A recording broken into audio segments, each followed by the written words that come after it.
La chèvre rousse de Maradi. Nous allons parler dans cette vidéo de la chèvre rousse. La chèvre rousse de Maradi. La chèvre rousse de Maradi est encore appelée la vache du pauvre. Pourquoi? Parce qu'elle est prolifique. Parce qu'elle fait une mise bas exceptionnelle. La chèvre rousse de Maradi que vous êtes en train de voir, ici c'est un mâle, peut faire 2 mises bas par an. Je répète encore.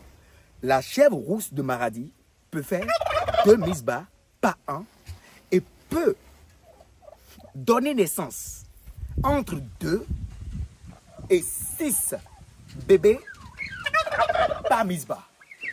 C'est pour cette raison qu'on l'appelle d'ailleurs la vache du pauvre. Et donc, si vous avez envie d'en savoir plus sur cette race de chèvre, ses exigences climatiques, environnementales, alimentaires, prophylaxie et autres utilisations dans la transformation agroalimentaire, je vous invite tout simplement à suivre religieusement cette vidéo du début jusqu'à la fin. Et si vous avez envie d'en savoir plus sur quel type ou dans quel type de ferme agricole il faut investir aujourd'hui au pays, inscrivez-vous massivement à ma messe agricole. Nous allons dire cette messe agricole en République de Guinée, au Mali, en Côte d'Ivoire et au Burkina. Regardez cet élément. Tu voudrais savoir dans quel type de ferme agricole investir aujourd'hui en Afrique ou au pays?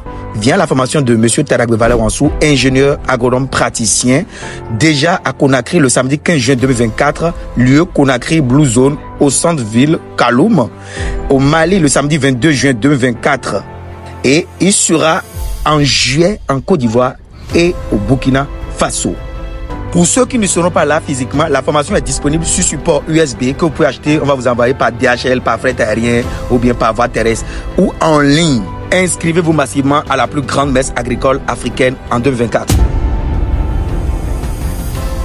C'est l'une des meilleures manières de soutenir la chaîne parce que nous ne sommes pas hyper monétisés et nous travaillons gratuitement pour la diaspora, informer la diaspora et les agriculteurs africains sur les bonnes pratiques agricoles. Et si vous êtes en train de venir au Bénin et vous voulez manger dans un cadre sain, hygiénique et bio, contactez tout simplement les établissements Kilo de Fruits Bénin. Nous produisons énormément de choses sur notre ferme que nous envoyons dans ces établissements. Ils sont à Calavi, à Conville, au bord du pavé de l'hôpital de zone, et ils sont à Porto Novo, à Tokota, quartier. Ils font la viande de brousse, les jus naturels pressés sur place, les salades de fruits et bien d'autres mets que vous allez aimer, qui sont des mets africains. Et si, naturellement, vous êtes sur une ferme, vous n'avez pas d'électricité, ou dans un village où vous avez une cuisine ouverte et vous avez envie de faire la cuisine avec moins de 500 francs CFA par mois, adoptez les foyers écologiques d'Ano.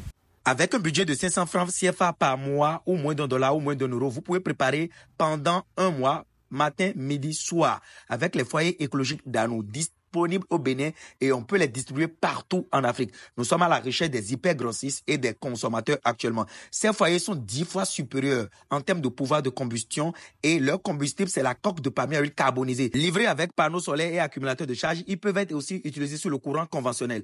Ils ne présentent aucun risque d'explosion. Produits 100% africains, on peut expédier partout en Afrique. L'Afrique se réveille enfin. Partagez massivement. Salut les gens, pour ceux qui ne me connaissent pas, je suis M. Teragbe Valé-Wansou, ingénieur agronome praticien, entrepreneur, multi-investisseur. Sur ma chaîne, je vous parle d'agriculture, de développement, d'investissement en Afrique, des intérêts de l'Afrique, des plantes et de leurs vertus. Et en voulant parler d'agriculture aujourd'hui, nous allons parler des chèvres rousses de Maradi. N'hésitez pas à liker la vidéo si vous pensez qu'elle va vous apprendre quelque chose de nouveau et d'utile. Et si c'est la première fois que vous êtes ici, abonnez-vous, activez la cloche de notification pour ne plus jamais louper de pareil contenu et partagez la vidéo sur tous les réseaux sociaux pour faire grossir cette magnifique communauté d'agriculteurs modernes. On y va.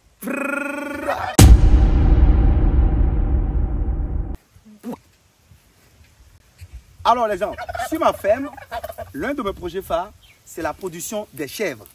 Et j'étais en train de parler avec l'un de mes collègues un jour sur mon projet de construire un bâtiment qui va élever au moins 1000 chèvres ici au Bénin, sur ma ferme. Il faut vous rappeler ici que je suis à Sakété. Sakété, c'est à 25 minutes de voiture de Porto Novo. Donc je suis à 25 minutes de voiture de la capitale politique du Bénin. Et puis mon gars me dit, mais Valère, il y a des chèvres prolifiques qu'on appelle des chèvres rousses de Maradi. J'ai dit, mais je vais trouver ces chèvres-là où? Il me dit, le Niger. J'ai dit, ah bon, le Niger? Ok, puisque moi, je voulais adopter les chèvres naines. Filmez ici, vous voir. Les chèvres naines de chez nous, les chèvres naines du Bénin. C'est des chèvres aussi qui ne sont pas du tout mâles en termes, voilà, de rendement. Et il me dit, Valais, il faut que tu testes la chèvre rousse de Maradi. Et pour tester, il va falloir que j'envoie de l'argent au Niger. J'avais tellement peur d'envoyer de l'argent. J'ai joué mes relations et je suis tombé sur un bon fournisseur pour me fournir ce type de chèvre. Alors, j'ai acheté pas seulement les chèvres de rousse de Maradi, j'ai acheté 2 femelles et un mâle. Filmez ici. Ça, c'est le mâle. Regardez le mâle. Et regardez la femelle. Ils n'ont pas les mêmes cornes. Les cornes sont différentes. Ça, c'est une femelle. Et il reste encore une autre femelle derrière ici. Donc, il y a encore une autre femelle de la chèvre rousse de Maradi. Approchez la caméra, je vais le montrer rapidement.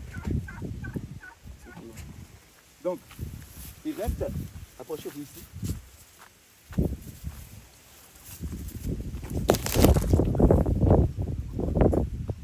Et en plus de cela, j'ai également des chèvres du Sahel, les chèvres sahéliennes. Et comme vous le voyez ici, ces chèvres-là mangent les mauvaises herbes que moi j'avais dans mon champ que le saclais. Donc l'avantage ici de lever les chèvres, c'est d'abord valoriser les adventices que nous appelons les mauvaises herbes sur notre site. Et ici, Dieu seul sait, il y en a à revendre les herbes. Ça m'a intéressé. Je fais du poivre, je fais des avocats, je fais des fruits de la passion. Donc c'est une opportunité pour moi de ne plus acheter que du fumier de vache. J'ai des crottes de chèvres et de moutons que je vais utiliser désormais pour nourrir mes sujets. C'est intéressant. Alors, j'ai acheté 2 femelles chèvres rousses de Maradi, plus un mâle, et 2 femelles chèvres sahéliennes, plus un mâle. Alors là, je vous avais dit que la chèvre rousse de Maradi est capable de faire 2 misbahs par an, et par misbah peut aller jusqu'à 6 sujets. Donc, entre 2 et 6 sujets, ça veut dire que si je prends même déjà la moyenne qui est de 2 plus 6 divisé par 2, ça fait 4. Ça veut dire que potentiellement, une chèvre va me donner 4 bébés, d'accord, par accouchement. Ça fait 8 bébés par chèvre. 8 comme ça, par chèvre, par an. Ça veut dire que avec les 2 femelles et un mâle, j'aurai à la fin de l'année, si tout va bien, en moyenne, 16 bébés chèvres, plus le géniteur bien sûr, plus le mâle. Dans le cadre des chèvres du Sahel, ce n'est pas le même degré, voilà, de gestation, de fécondité. Ce n'est pas la même chose. Et donc, chers amis, les chèvres mangent la biomasse, telle que les fourrages. Les fourrages, je ferai une autre vidéo pour détailler encore les types de fourrages, les branches de palmier à huile, d'accord, le panicum maximum, d'accord. Vous avez également d'autres herbes que les chèvres adorent, le son de maïs, par exemple, le son de riz mélangé avec d'autres choses et d'autres compléments alimentaires. J'ai mes chèvres. Alors, je peux revendre ces chèvres-là, adultes, sur le marché, au bout d'un an à 1 an et demi, autour de 50 à 60 000 francs, s'ils sont bien engraissés. D'accord? Et je peux également faire le lait de chèvre. Et mon business model va beaucoup plus s'accentuer sur le lait de chèvre. Parce que vous savez, le lait de vache n'est pas digérable, n'est pas digeste pour toutes les personnes. D'abord, les adultes ne sont pas faits pour consommer le lait de vache, d'accord, à cause d'une enzyme, d'accord. Donc, si vous consommez le lait de vache, vous êtes adulte, c'est une erreur. Ça vous sera difficile de digérer. Ce qui n'est pas le cas du lait de chèvre, qui est d'abord le lait, l'un des laits les plus chers au monde et qui est recommandé par les médecins parce que vous pouvez digérer ça facilement. Le lait de chèvre, c'est un lait qui est prisé et donc ma ferme aura pour vocation de produire non seulement de la chair de chèvre, des engrais à base de crottes de chèvre et le lait de chèvre. Les chèvres sont plutôt résistantes à tout type de climat, d'accord? Les chèvres sont très résistantes à tout type de climat et sont moins regardants sur le climat et le niveau voilà, des précipitations et tout. D'ailleurs, c'est les chèvres qui ont quitté le Niger. Le Bénin est encore plus humide que le Niger. Donc, ces chèvres-là vont exploser le maximum de leur potentiel génétique. Et donc, chers amis, en plus de mes chèvres naines du Bénin, je suis en train d'adopter des chèvres rousses de Maradi et des chèvres du Sahel. Et donc là, tout de suite, là, j'ai déjà 2 femelles et un mâle chèvre sahélienne et 2 femelles et 1 mâle, chèvre rousse de Maradi. Je vais vous montrer mon bâtiment tout à l'heure d'élevage de chèvres qui est en chantier, qui n'est pas encore terminé, mais qui seront, selon le maître d'œuvre, va finir d'ici 3 semaines. On y va ensemble et on va décortiquer le reste à la fin de la vidéo. Alors, vous avez en arrière-plan l'un des bâtiments qui va abriter, d'accord, mes chèvres rousses de Maradi, d'accord, et les chèvres naines du Bénin et les chèvres du Sahel. Et ici, vous voyez ici le bâtiment que vous voyez de loin, c'est là où les chèvres peuvent s'abriter quand il va pleuvoir, d'accord. Et leur bâtiment est venu devant ici, parce que le reste c'est l'enclos ouvert, à ciel ouvert. On appelle ça un champ ouvert ou open field. Et c'est là les chèvres vont se promener, prendre de l'air naturel, mais ils seront séparés. On va séparer les mâles. Regardez ici, il y a le compartiment des mâles, il y a le compartiment des femelles, d'accord, compartiment des mâles, compartiment des femelles et compartiment des naissants. Donc c'est comme ça, ça se comporte une unité d'élevage professionnel de chèvres. On va résumer, chers amis, pour dire ensemble que les chèvres sont utiles aux producteurs sur 3 points majeurs. Il y a déjà la matière organique qui est la crotte de chèvre ou la crotte de mouton, qui est un fertilisant utilisé pour faire de la production végétale, le maraîchage, les fruitiers, les vergers. Vous avez le lait de chèvre qui est un dérivé direct qui vous permet de conserver vos chèvres, de ne pas les tuer, ni de ne pas les perdre, ni de ne pas les vendre, et qui peut vous permettre de faire du fromage de chèvre, du lait de chèvre, un lait très en vogue, très conseillé par les médecins et très cher, très rentable économiquement pour le producteur. Vous avez la chair fraîche de chèvre que vous pouvez revendre, d'accord, sur le marché au dépend de la grosseur, de la taille de l'animal. Il y a également les naissants, les bébés, les naissants. Il y a les bébés chèvres que vous pouvez également vendre à d'autres producteurs qui veulent se lancer dans cette production. Il faut varier les géniteurs et varier les souches pour ne pas introduire dans sa production, dans son cheptel, ce qu'on appelle la consanguinité, qui est très remarquable, très dangereux dans un système d'élevage de moutons ou bien de production animale. Ça peut aboutir à des avortements, ça peut aboutir à une baisse de rendement, baisse de productivité.